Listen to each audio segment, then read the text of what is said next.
नमस्कार दोस्तों, स्वागत है आपका परीक्षा चिंतन यूट्यूब चैनल पर। आज की इस वीडियो में हम लोग यूपी ट्रिपल एस सी पेट फर्स्ट मीटिंग का जो एग्ज़ाम हुआ था 24 अगस्त को, उसको इस वीडियो में सॉल्व करेंगे। तो चलिए हम लोग स्टार्ट करते हैं। यूपी ट्रिपल एस सी के द्वारा जो है पेट का एग्ज़ाम हुआ था 24 अगस्त को, फर्स्ट मीटिंग और सेकंड मीटिंग। तो आज की इस वीडियो में अभी हम लोग फर्स्ट मीटिंग में जो क्वेश्चन पेपर हुए थे, और ये सेट जो है सेट ए है, तो इससे जो है आप क्वेश्चन मिला सकते हैं। कितना आपका सही हो रहा है कमेंट करके ज़रूर बताइएगा, आप सभी लोगों का कितना सही हो रहा है। और रिजल्ट जो है यूपी ट्रिपल एस सी पेट का वो 15 सितंबर के बाद ही आएगा, क्योंकि लगभग 17-18 लाख के करीब जो है छात्रों ने परीक्षा दी हुई है। तो और इसका स्कैनिंग जो है वो चल रहा है। तो स्कैनिंग होने में लगभग अभी 15 से 20 दिन लगेंगे, और 15 से 20 दिन के बाद ही जो है फाइनल रिजल्ट जारी किया जाएगा यूपी ट्रिपल एस सी का। तो चलिए हम लोग इस वीडियो में क्वेश्चन जो है 100 जो क्वेश्चन पूछे गए थे उनको इस वीडियो में हम सॉल्व करेंगे। तो आप लोग वीडियो को लास्ट तक देखिएगा और कमेंट करके ज़रूर बताइएगा कहीं पे मिस्टेक होता है या, और कमेंट करके ये ज़रूर बताइएगा आप सभी लोगों का निगेटिव मार्किंग के बाद कितने क्वेश्चन सही हो रहे हैं। तो चलिए हम लोग पहला क्वेश्चन जो है सेट ए में, फर्स्ट मीटिंग में जो है फर्स्ट मीटिंग सेट ए है, तो यहाँ से आप मिला सकते हैं अपना क्वेश्चन। तो सेट ए में जो है पहला क्वेश्चन था कि भारत में शासन वाले दिए गए शासकों का कालानुसार सही क्रम क्या है? शेरशाह सूरी, अकबर, अलाउद्दीन खिलजी, इल्तुतमिश। तो यहाँ पे बी वाला ऑप्शन जो दिए गए राइट आंसर होगा। पहले जो है इल्तुतमिश आए थे, उसके बाद अलाउद्दीन खिलजी थे, इसके बाद जो है तीसरे नंबर पे अगर हम बात करें तो शेरशाह सूरी थे, और लास्ट में जो है 1555 में जो है अकबर का शासनकाल स्टार्ट हुआ था। तो यहाँ पे जो है बी वाला ऑप्शन दिया गया राइट आंसर हो जाएगा। ठीक है, अगला जो है कि इसमें पूछा जा रहा है कि निम्न में से कौन से संत शिवाजी के समकालीन थे? तो शिवाजी के समकालीन जो थे तुकाराम थे, तो ये राइट आंसर हो जाएगा। अगला जो है क्वेश्चन तीसरा है कि बंगाल के प्रथम गवर्नर जनरल जो है वो कौन थे? तो लॉर्ड वारेन हेस्टिंग। तो ये हमने जब संविधान का क्वेश्चन बना रहे थे संविधान के बारे में, तो वहाँ पे आप लोगों को जनरल 1773 रेगुलेटिंग एक्ट इन सभी में जो है बताया था आप लोगों को कि बंगाल के प्रथम गवर्नर जनरल जो है वो लॉर्ड वारेन हेस्टिंग है। तो ये पूछा जाता है आपके कॉम्पिटेटिव एग्जाम में, तो ये जो है पूछा गया था। तो क्वेश्चन नंबर तीसरे में जो है बी वाला ऑप्शन हो जाएगा। अगला जो है चरक संहिता संबंधित है, तो चरक संहिता जो है ये किससे संबंधित है? तो ये यहाँ पे चिकित्सा क्षेत्र दिए गए हैं, तो बी वाला ऑप्शन जो है राइट आंसर हो जाएगा। चरक संहिता जो है वो आयुर्वेदाचार से संबंधित है, तो यहाँ पे आयुर्वेदाचार दिया गया है ऑप्शन में, तो इसलिए बी वाला ऑप्शन जो है चिकित्सा क्षेत्र हो जाएगा। ठीक है, अगला जो क्वेश्चन पूछा गया था क्वेश्चन नंबर 5 था कि ये निम्न में से कौन सा जोड़ा जो है वो सही नहीं है? तो चार ऑप्शन दिए गए थे। BC 2061 में कलिंग युद्ध, AD 78 शक संवत की शुरुआत हुई थी, AD 622 ईस्वी में मुस्लिम युग की शुरुआत हुई थी, एंडी था AD 1709 ईस्वी में औरंगजेब की मृत्यु। तो यहाँ पे डी वाला ऑप्शन जो दिया गया था AD 1709 ईस्वी में औरंगजेब की मृत्यु जो है वो नहीं हुई थी।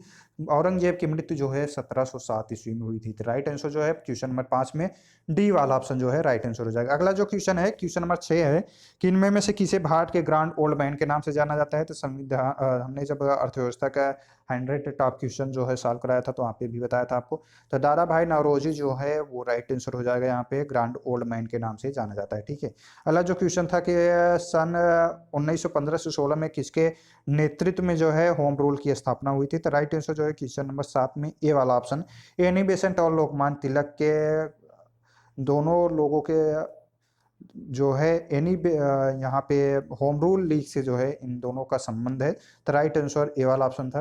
अगला जो क्वेश्चन है क्वेश्चन नंबर 8 है कि ब्रह्म निम्नलिखित में से विलान करना था कि कौन सा आपका राइट आंसर है? तो यहाँ पे चार कोट दिए गए थे नीचे, इन्हीं में से आपको पहचान करना था। तो यहाँ पे अगर हम देखें तो यहाँ पे अगर आपको पता है कि ये आर्य समाज जो है की स्थापना किसने की थी, या रामकृष्ण मिशन की स्थापना जो है वो किसने की थी? तो राम मिशन किसने की स्थापना जो है स्वामी विवेकानंद की ने किया था। और यहाँ पे जो है आपको क्वेश्चन नंबर 2 में जो है यहाँ पे मिल जाएगा आपका, ये सी वाला ऑप्शन हो जाएगा। सत्य शोधक समाज की स्थापना जो है ज्योतिबा फूले ने की थी, और रामकृष्ण मिशन मिल जा रहा है, तो यहाँ पे आपको दोनों को मिल जा रहा है। यहाँ लास्ट में 5 है, और बी वाले में जो है 1 हो जाएगा। और ब्रह्म समाज की स्थापना जो है राम मोहन राय ने की थी, और आर्य समाज की स्थापना जो है दयानंद सरस्वती ने की थी। तो यही सी वाला ऑप्शन जो है राइट आंसर हो जाएगा। ठीक है, अगला जो क्वेश्चन है क्वेश्चन नंबर 9 है कि करो या मरो का नारा जो है वो किसने दिया था? डू एंड डाई का जो नारा है वो किसने दिया था? तो ये जो है महात्मा गांधी ने दिया था। तो राइट आंसर डी है। तो ये भी क्वेश्चन जो है महात्मा गांधी का जब साल कराया गया था गांधी युग का, तो वहाँ पे बताया गया था आप लोगों को। अगला जो क्वेश्चन है, क्वेश्चन नंबर 10 है कि जब सुभाष चंद्र बोस ने भारतीय राष्ट्रीय कांग्रेस के अध्यक्ष पद से इस्तीफा दिया था, तो इस पद का प्रस्ताव जो है वो किसे दिया गया था? तो भारतीय राष्ट्रीय कांग्रेस के अधिवेशन, इन सभी का हमने एक वीडियो डाला था, तो वहाँ पे बताया था कौन कौन सा अधिवेशन कब हुआ था, महत्वपूर्ण अधिवेशन। तो वहाँ पे जो है 1939 ईस्वी में जो है सुभाष चंद्र बोस को दोबारा जो है भारतीय राष्ट्रीय कांग्रेस का अध्यक्ष चुना जाता है, और गांधी जी जो है वो प्रताप सीतारामैया को भारतीय राष्ट्रीय कांग्रेस का अध्यक्ष बनाना चाह रहे थे, इसलिए जो है वो सुभाष चंद्र बोस ने इस्तीफा दे दिया था। उसके बाद जो है किसको बनाया गया था? तो डॉक्टर राजेंद्र प्रसाद को बनाया गया था। तो सी वाला ऑप्शन जो है राइट आंसर होगा, ठीक है। अगला जो क्वेश्चन है कि सलाल पन बिजली परियोजना जो है वो किस नदी पे है? तो सलाल पन बिजली योजना जो है वो चिनाब नदी पे है, तो राइट आंसर जो है सी वाला हो जाएगा। अगला जो क्वेश्चन है, बसंत विषु होता है, तो वसंत विषु जो है 21 मार्च को होता है। वसंत से ही आप अंदाजा लगा सकते हैं कि वसंत महीना जो है फरवरी मार्च में आता है, तो वहीं से आप इसको लगा सकते थे। अगला जो क्वेश्चन था कि राजस्थान में खेतड़ी परियोजना किसके उत्पादन के लिए प्रसिद्ध है? तो यहाँ पे तांबा कॉपर के उत्पादन के लिए प्रसिद्ध है, तो राइट आंसर जो है सी वाला ऑप्शन था। अगला जो क्वेश्चन है, क्वेश्चन नंबर 14 कि काजीरंगा राष्ट्रीय उद्यान स्थित कहाँ पे है? तो ये आपका असम में है, तो इसको भी हमने वीडियो डाला हुआ है। तो यहाँ पे काजीरंगा राष्ट्रीय उद्यान जो है बी वाला ऑप्शन हो जाएगा, असम में उपस्थित है। अगला क्वेश्चन है, 15 निम्नलिखित में से कौन सा हिमालयी नदी तंत्र जो है की नदियां हैं? तो गंगा, ब्रह्मपुत्र, कावेरी, ब्रह्मपुत्र और गोदावरी। तो गोदावरी जो है इसका उद्गम स्थल जो है नासिक है, तो महाराष्ट्र है, तो ये तो होगा नहीं। कावेरी जो है ये साउथ पार्ट में होता है, तो यहाँ पे जो बी और दूसरा और तीसरा दिया गया है, तो राइट आंसर जो है यहाँ पे बी वाला ऑप्शन हो जाएगा। गंगा और ब्रह्मपुत्र जो है ये हिमालयी नदी तंत्र है। हिमालयी नदी तंत्र जो होती है यहाँ पे सदा नीरा इसे कहा जाता है। यहाँ पे इन नदियों में जो है पानी की मात्रा हमेशा पाई जाती है। सदा नीरा नदी कौन सी होती है, ये भी आपके कॉम्पिटिटिव एग्जाम में पूछा जा सकता है, याद रखना है। इसके बाद जो है 16वां है कि बैंक दर का अर्थ क्या है? साहूकार द्वारा ली जाने वाली ब्याज दर, अनुसूचित बैंकों द्वारा ली जाने वाली ब्याज दर, बैंकिंग संस्थाओं के लाभ की दर, देश की केंद्रीय बैंकों द्वारा ली जाने वाली आधिकारिक ब्याज दर। तो राइट आंसर जो है क्वेश्चन नंबर 16 में डी वाला ऑप्शन हो जाएगा। आरबीआई के द्वारा ली जाने वाले आधिकारिक ब्याज दर को ही बैंक दर कहा जाता है, बैंक रेट कहा जाता है, तो राइट आंसर डी वाला होगा। अगला जो क्वेश्चन है कि क्वेश्चन नंबर 17 है कि यदि आरबीआई नगद कोषानुपात को घटा दे तो साख सर्जन पर क्या असर होगा? कोई असर नहीं होगा, घट जाएगी, बढ़ जाएगी, इनमें से कोई नहीं। तो राइट आंसर जो है क्वेश्चन नंबर 17 में सी वाला ऑप्शन है, बढ़ जाएगी। यदि आरबीआई नकद कोषानुपात को जो है घटा देती है तो साख सर्जन पर जो है असर होती है और वो बढ़ जाती है, ठीक है। तो राइट आंसर हो जाएगा। अगला जो क्वेश्चन है क्वेश्चन नंबर 18 है कि इनमें में से किस प्रकार की अर्थव्यवस्था में संसाधनों पर निजी अधिकार होते हैं और आर्थिक गतिविधियों का मुख्य उद्देश्य जो है लाभ अर्जित करना होता है? तो राइट आंसर जो है पूंजीवादी हो जाएगा, क्योंकि यहाँ पे पूंजी का अर्थव्यवस्था में प्रयोग किया जा रहा है। तो राइट आंसर जो होगा आर्थिक गतिविधियों का मुख्य उद्देश्य जो है पूंजीवादी का होता है, तो राइट आंसर जो होगा ए वाला हो जाएगा। 100 रुपये का नोट जो है किसके द्वारा हस्ताक्षरित होता है, इसके बारे में हमने आप लोगों को बताया हुआ था। तो यहाँ पे जो है आरबीआई के द्वारा, भारत के आरबीआई जो रिजर्व बैंक ऑफ इंडिया के गवर्नर होते हैं, उनके द्वारा जो है 100 के नोट पे सिग्नेचर की जाता है। 1 रुपये के नोट को छोड़ के बाकी जो भी नोटें हैं उस पर आरबीआई गवर्नर के हस्ताक्षर होते हैं। अगला जो क्वेश्चन था कि फेमा का पूर्ण रूप क्या है? फेमा का जो पूर्ण रूप होगा फॉरेन एक्सचेंज मैनेजमेंट एक्ट, तो बी वाला ऑप्शन जो दिए गए हैं राइट आंसर हो जाएगा। अगला जो क्वेश्चन है क्वेश्चन नंबर 21 कि भारत के संविधान में जन स्वास्थ्य एवं स्वच्छता किसमें शामिल है? तो भारत में जन स्वास्थ्य एवं स्वच्छता जो है वो राज्य सूची में सम्मिलित है, और जन स्वास्थ्य एवं स्वच्छता से रिलेटेड जो है नीति निर्देशक तत्व में भी इसका प्रावधान किया गया है कि राज्य जो है वो जन स्वास्थ्य के लिए जो है नीति बना सकती है। तो राइट आंसर जो है क्वेश्चन नंबर 21 में ए वाला ऑप्शन होगा।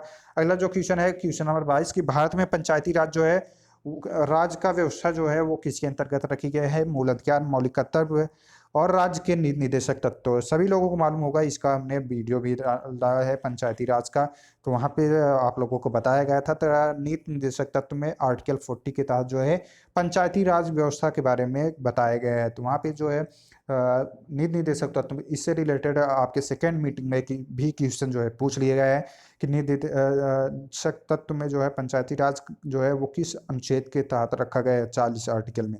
ठीक है, अगला जो क्वेश्चन था क्वेश्चन नंबर 23 था कि शिक्षा का अधिकार जो है एक मौलिक अधिकार है जो कि संबंधित है। तो शिक्षा का मौलिक अधिकार जो है 86वें संविधान संशोधन के द्वारा अनुच्छेद 21A में जो है रखा गया है। तो राइट आंसर जो है क्वेश्चन नंबर 23 में ए वाला ऑप्शन जो है आपका राइट आंसर हो जाएगा।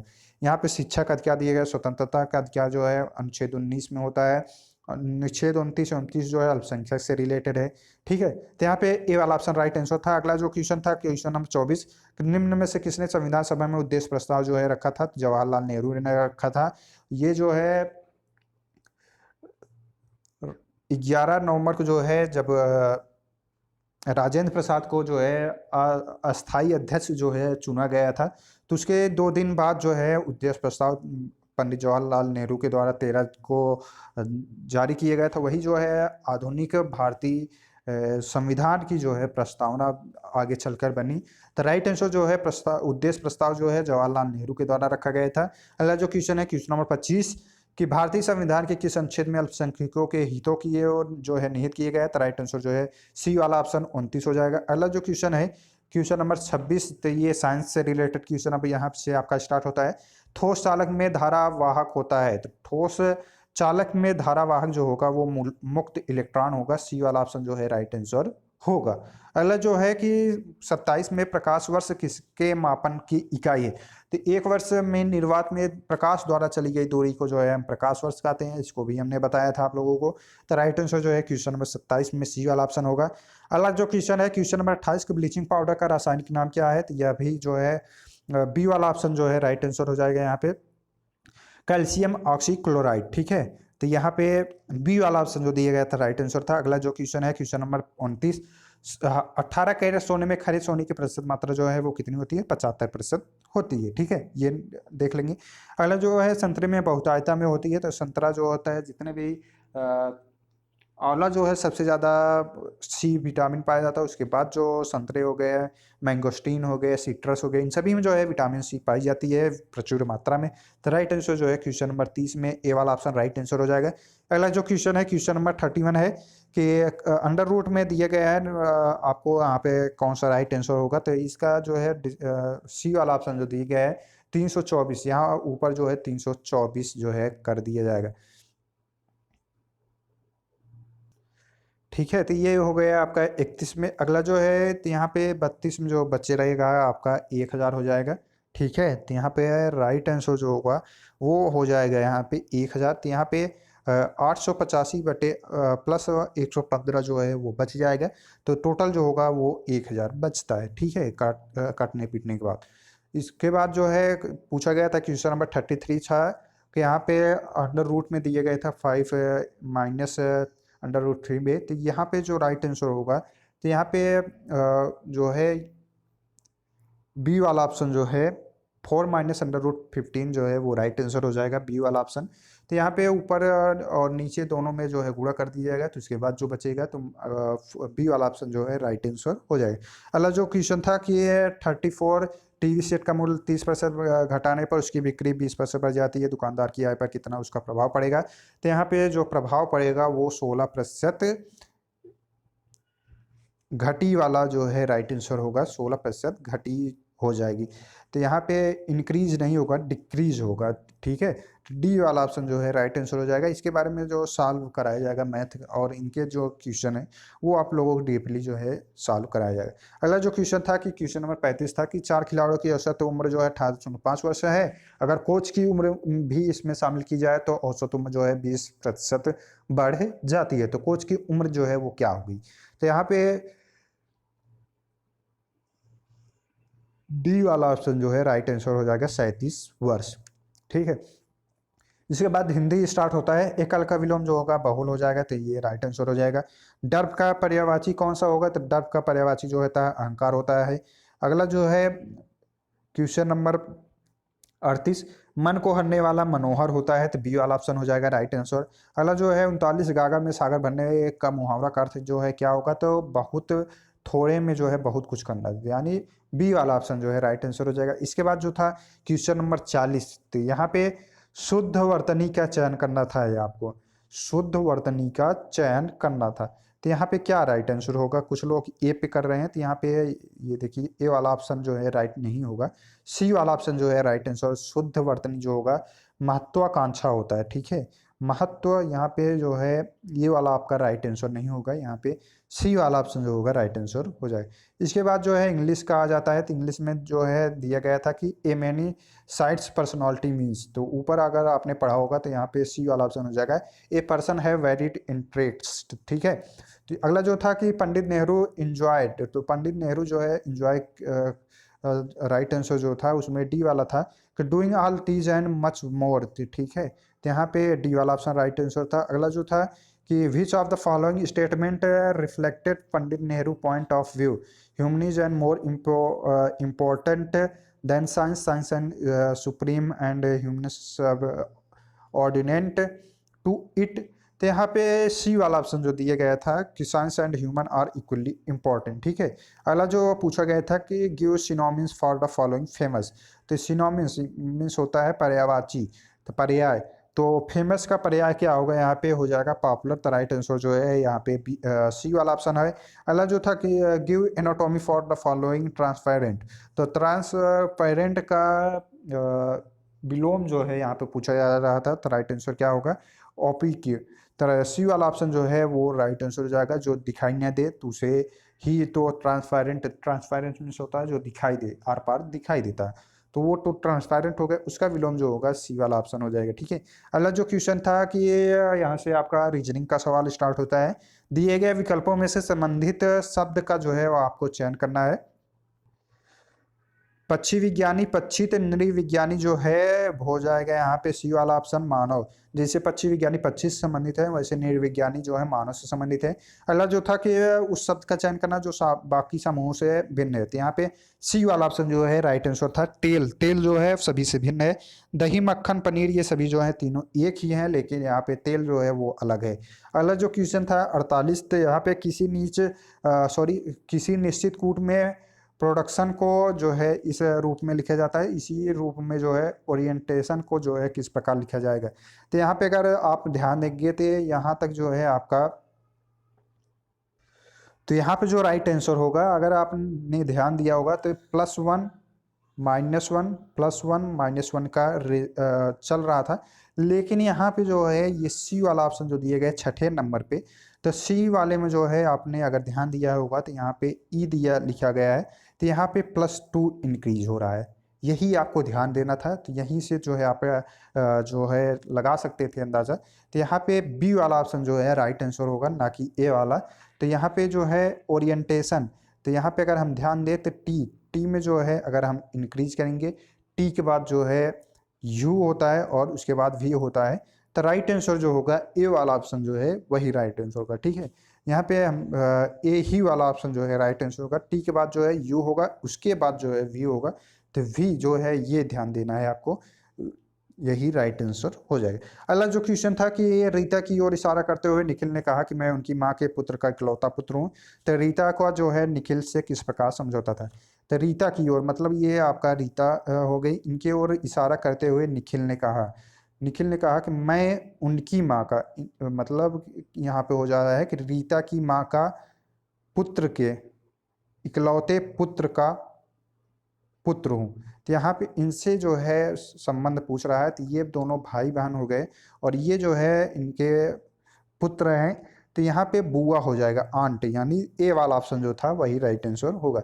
यहाँ पे दिया गया था कि 50 क्वेश्चन में कि यदि किसी वर्ष में 25 अगस्त को गुरुवार है तो उस महीने में सोमवारों की संख्या क्या होगी, तो यहाँ पे आपको ध्यान देना चाहिए था, तो 25 अगस्त को जो है गुरुवार है, तो 26 को जो है शुक्रवार हो जाएगा, 27 को शनिवार हो जाएगा, 28 को रविवार और 29 को जो है आपका यहाँ पे सोमवार हो जाएगा। तो यहाँ पे सोमवार पूछा जा रहा है, तो 1 तारीख को सोमवार हो गया, इसके बाद 8 को सोमवार हो गया, 8 7 15 हो गया, 15 7 21 हो गया, 15 7 22 हो गया, 22 7 जो है 29 हो गया।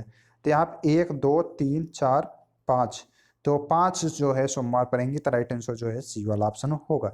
अगला जो क्वेश्चन है कि निम्नलिखित में से किस शहर में लाइट हाउस परियोजना का क्रियान्वयन जो है वह नहीं किया गया है, यहाँ पे नहीं किया गया है, आपको ध्यान देना था। तो राइट आंसर जो है डी वाला ऑप्शन हो जाएगा। अगरतला, रांची, चेन्नई 6 राज्य हैं जहाँ पे लाइट हाउस परियोजना की शुरुआत की गई थी। तो यहाँ पे पटना बिहार में नहीं की गई थी। तो राइट आंसर डी वाला ऑप्शन हो जाएगा। अगला जो है कि कौन सी भारतीय दूरसंचार कंपनी विश्व की 5वीं सबसे मजबूत ब्रांड है, तो रिलायंस जियो हो जाएगा। बोल्ड का जो है परियोजना जो है कहाँ से लॉन्च की गई थी, राजस्थान हो जाएगा, ए वाला ऑप्शन। अगला जो है कि संयुक्त राष्ट्र की कोवैक्स योजना के अंतर्गत कोविड-19 की भुगतान वैक्सीन पाने वाला पहला देश कौन था, तो यहाँ पे हो जाएगा घाना। अगर यहाँ भारत से प्राप्त होने वाली वैक्सीन जो है किस देश को दिया गया था भारत के द्वारा, तो भूटान होता, लेकिन यहाँ पे पूछा गया है संयुक्त राष्ट्र की कोवैक्स से, तो ये ए वाला ऑप्शन हो जाएगा, घाना वाला। ठीक है। अगला जो था कि अंतरिक्ष में जाने वाली भारतीय मूल की दूसरी अमेरिकी महिला अंतरिक्ष यात्री कौन है, तो सिरिसा बांडला हो जाएंगी। ठीक है। तो यहाँ पे कौन सी होगा, राइट आंसर ए वाला ऑप्शन हो जाएगा, सिरिसा बांडला। ठीक है। अगला जो है क्वेश्चन नंबर 56 है कि उस भारतीय पहलवान का नाम क्या है जिस पर हाल ही में डोपिंग के लिए 2 साल का प्रतिबंध लगाया गया है, तो यहाँ पे सुमित मलिक हो जाएंगे। हमने जो करंट अफेयर्स का वीडियो डाला था, आपने अगर ध्यान दिया रहा होगा, तो वहाँ पे हमने बताया था सुमित मलिक और 2-3 लोग थे डोपिंग जिनके ऊपर लगा हुआ था, तो वहाँ पे यही क्वेश्चन था। तो बी वाला ऑप्शन जो है राइट आंसर होगा। अगला जो क्वेश्चन है क्वेश्चन नंबर 57 कि भारत का वह कौन सा प्रथम राज्य है जहाँ end to end e cabinet प्रणाली जो है वो लागू की गई थी, तो यहाँ पे हिमाचल प्रदेश हो जाएगा, बी वाला ऑप्शन हो जाएगा।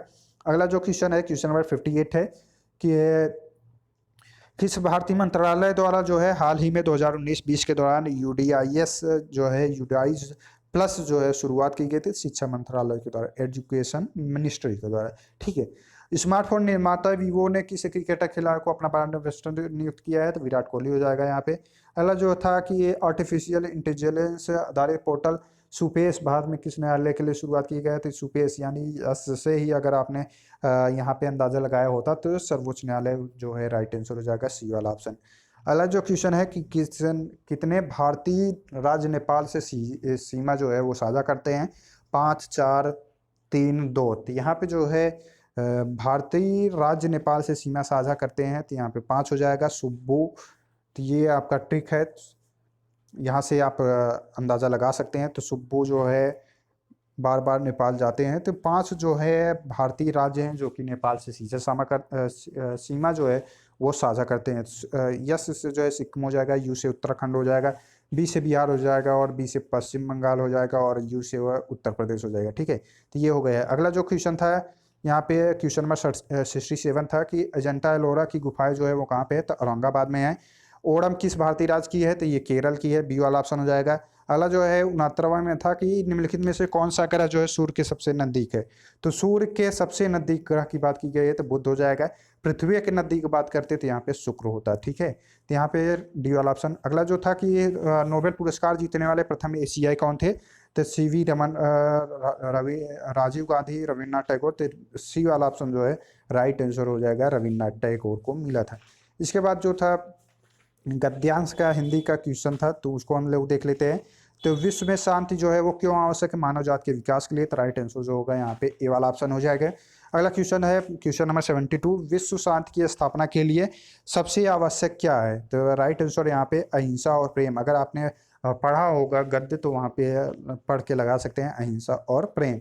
अगला जो क्वेश्चन था क्वेश्चन नंबर 73 कि कठोर से कठोर हृदय को भी कोमल जो है वो बनाया जा सकता है अहिंसा द्वारा, तो राइट आंसर जो है सी वाला ऑप्शन हो जाएगा। अगला जो क्वेश्चन है क्वेश्चन नंबर 74 है, किसी भी राष्ट्र के स्वर्णिम युग के प्रमुख तत्व क्या होते हैं, शांति, सुख और रचनात्मक कार्य। तो यहाँ पे डी वाला ऑप्शन जो है राइट आंसर हो जाएगा।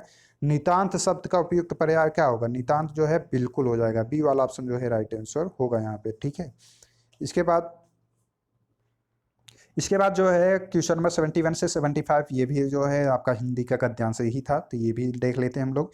तो विश्व में शांति जो है वो क्यों आवश्यक है, तो इसको हमने देख ही लिया था। अगला जो है क्वेश्चन नंबर 76 से 80 के बीच हम लोग देखेंगे। तो यहाँ पे जो है 76 में था कि विज्ञान मानव की सबसे बड़ी शक्ति है इसलिए क्योंकि इसके बल से मनुष्य जो है अंतरिक्ष के क्षेत्र में हस्तक्षेप कर सकता है। तो यहाँ पे ये यहाँ पे जो राइट आंसर होगा, अगर आपने पढ़ा होगा तो बी वाला ऑप्शन जो होगा वो राइट आंसर होगा। प्रकृति और प्राणी जगत का सिरमौर है, ठीक है, तो बी वाला ऑप्शन राइट आंसर होगा। अगला जो है कि वैज्ञानिक चिंतन पद्धति ने मनुष्य का सबसे बड़ा उपकार यह किया है कि उसे मुक्ति मिलती है। किससे मुक्ति मिलती है? भ्रमपूर्ण रूढ़िवादी विचारधाराओं से, तो सी वाला ऑप्शन हो जाएगा। अगले जो है कि विश्व के परिवारवत लगने का प्रमुख कारण क्या है? यातायात एवं संचार साधनों का विकास होना, तो ये वाला ऑप्शन हो जाएगा। अगला जो है हस्तमलक शब्द से विपरीत क्या होगा? तो अस्पष्ट परंतु सायास बोधगम्य, तो ये वाला ऑप्शन होगा।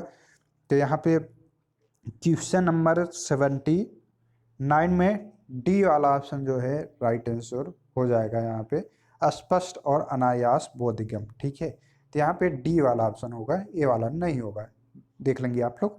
इसके बाद है वैज्ञानिक चिंतन पदबंध से आशय क्या है? तो वैज्ञानिक पदबंध चिंतन से आशय जो है स्वास्थ्य एवं संतुलित चिंतन से है, तो यहाँ पे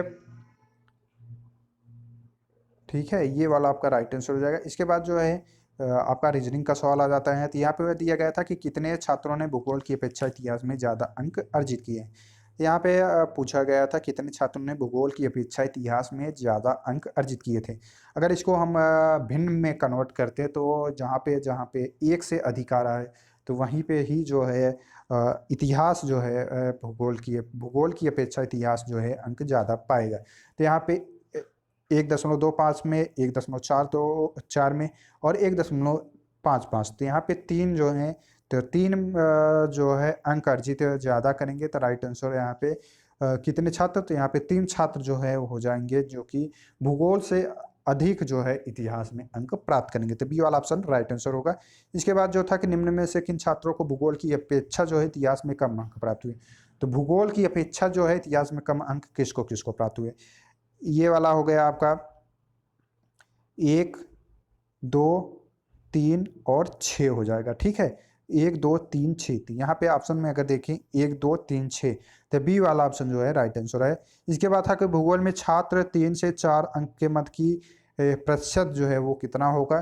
तो क्वेश्चन नंबर 83 में यहाँ पे हम इसको आंकड़ा जो है वो अपर्याप्त दिया गया है, तो ये हम ज्ञात नहीं कर सकते हैं, ठीक है, तो यहाँ पे ये वाला हो जाता। इसके बाद जो था कि इतिहास भूगोल के अधिकतम अनुपात और न्यूनतम अनुपात का जो अंतर है कितना है? तो यहाँ पे अगर आपने ध्यान दिया होगा अधिकतम अनुपात और न्यूनतम अनुपात का बात किया जा रहा है, तो न्यूनतम जो है 0.35 है और अधिकतम जो है 1.55 है। तो 1.55 में से अगर हम 0.35 माइनस करेंगे तो 1.20 जो है वो आ जाएगा, तो राइट आंसर जो होगा यहाँ पे डी वाला ऑप्शन जो है राइट आंसर हो जाएगा। इसके बाद जो दिया गया था कि छात्र 4 का भूगोल में 7 अंक मिले हैं, तो उसके इतिहास में जो अंक होंगे वो कितने होंगे? 75 हो जाएगा, ठीक है, तो ये वाला राइट आंसर था। इसके बाद जो है कच्चे ऊन के उत्पादन में उच्चतम वृद्धि का वर्ष था, क्या था? राइट आंसर क्या होगा यहाँ पे? तो अगर हम ध्यान दें यहाँ पे तो क्वेश्चन नंबर 86 में जो बताया जा रहा है, अगर पिछले वर्ष की तुलना में बात करता है तो यहाँ पे 2016-17 होगा, लेकिन यहाँ पे कच्चे ऊन के उत्पादन में उच्चतम वृद्धि का वर्ष पूछ रहा है।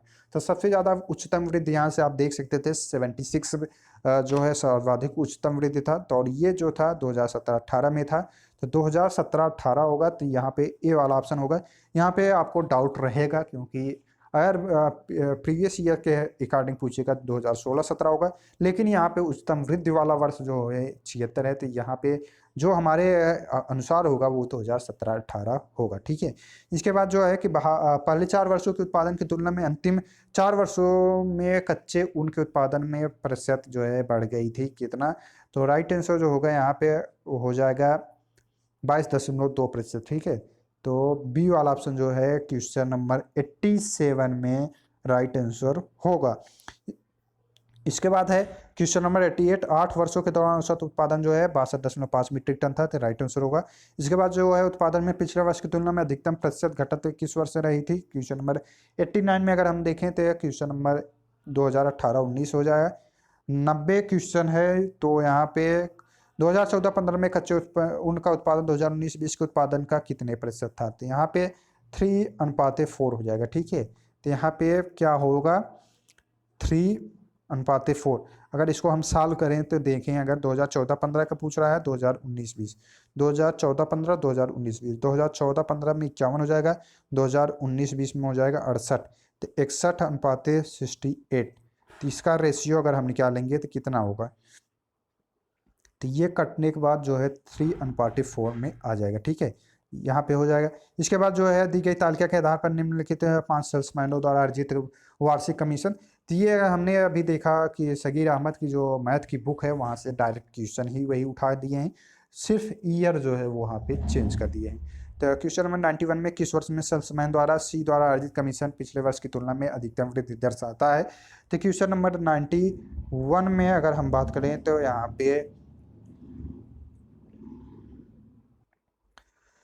पे जो क्वेश्चन पूछा गया तो सी सेल्समैन द्वारा सबसे अधिक किस वर्ष में जो है प्राप्त होता है। तो यहाँ अगर हम देखें 26,200 प्लस 27,800 में अगर हम ऐड करेंगे तो 1,600 लगभग आ रहा है। और इसके बाद देखें 27,800 से तो 28,200 में 400 हो रहा है, 28,200 से 29,100 में 900 होगा, और 2900 में 29,400 हो रहा है, 300 हो रहा है वृद्धि, और 29,400 से अगर कंपेयर करें तो 600 की वृद्धि हो रहा है। तो यहाँ पे सबसे अधिक वृद्धि जो है सी में 2016 में हो रहा है पिछले वर्ष की तुलना में। तो राइट आंसर जो होगा 2016 हो जाएगा। तो यहाँ पे राइट आंसर ए वाला ऑप्शन होगा। इसके बाद जो है कि वर्ष 2018 में बी का कमीशन 500 सेल्समैनों के उसी वर्ष के कुल कमीशन का लगभग कितने प्रतिशत था, 19.05% होगा। राइट आंसर जो होगा। अगला जो है कि किस सेल्समैन का 2018 में कमीशन 2015 की तुलना में उच्चतम वृद्धि दर्शाता है, तो यहाँ पे डी वाला ऑप्शन हो जाएगा। उच्चतम वृद्धि जो है अभी हमने दिखाया आपको सी वाले में हो रहा था, तो राइट आंसर जो होगा सी वाला ऑप्शन हो जाएगा। इसके बाद जो है निम्न में से किस वर्ष में किसी भी सेल्समैन द्वारा अर्जित उच्चतम और न्यूनतम कमीशन का अंतर जो है वो अधिकतम था, तो 2019 में था। तो अगर आपने देखेंगे तो अगर आपको तो वहाँ से लगा सकते हैं। इसके बाद जो है क्वेश्चन नंबर 95 है, वर्ष 2019 में सेल्समैन डी द्वारा अर्जित कमीशन जो है एक द्वारा अर्जित कमीशन के लगभग जो है कितने प्रतिशत था। तो यहाँ पे जो है अगर आप कमीशन देखेंगे तो ये 100 के ऊपर जा रहा है, 121 के करीब आ रहा है। तो यहाँ पे ऑप्शन जो दिए गए हैं नहीं दिए गए हैं, इसलिए यहाँ पे डी वाला ऑप्शन हो जाएगा। इसके बाद जो था 96 से 100 तक, तो यहाँ पे अगर हम लोग देखें 96 में क्वेश्चन में जो था कि खुले खातों की ये औसत महत्तम संख्या जो है किस महीने में थी। तो यहाँ पे अगर आप ध्यान देंगे तो यहाँ पे सितंबर मंथ में जो है सबसे ज़्यादा खाते जो हैं खुले हैं, और उनका औसत अगर हम निकालेंगे तो वो भी अधिक ही जाएगा। ठीक है, तो ये हो जाएगा आपका क्वेश्चन। इसके बाद जो है इसको देख के ही लगा सकते थे। अगस्त में खुले खातों की संख्या जून में खुले खातों की संख्या का लगभग कितने प्रतिशत था, तो 35.3% था। ठीक है, तो बी वाला ऑप्शन जो है राइट आंसर होगा।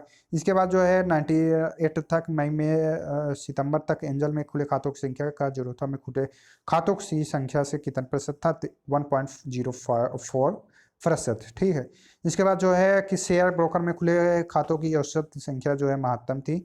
तो यहाँ पे सी वाला ऑप्शन हो जाएगा ट्रेडबुल। ठीक है, इसके बाद जो है 100 है, ट्रेडबुल में खुले खातों की संख्या का औसत है। शेर खान में खुले खातों की संख्या का औसत का लगभग कितने प्रतिशत था, तो ये वाला हो जाएगा 57.82%। ठीक है, तो क्वेश्चन नंबर 100 में ये वाला ऑप्शन हो जाएगा। तो ये जो है क्वेश्चन 100 क्वेश्चन थे। मैथ का जो है आपको अलग से वीडियो प्रोवाइड करा दिया जाएगा सॉल्व करके।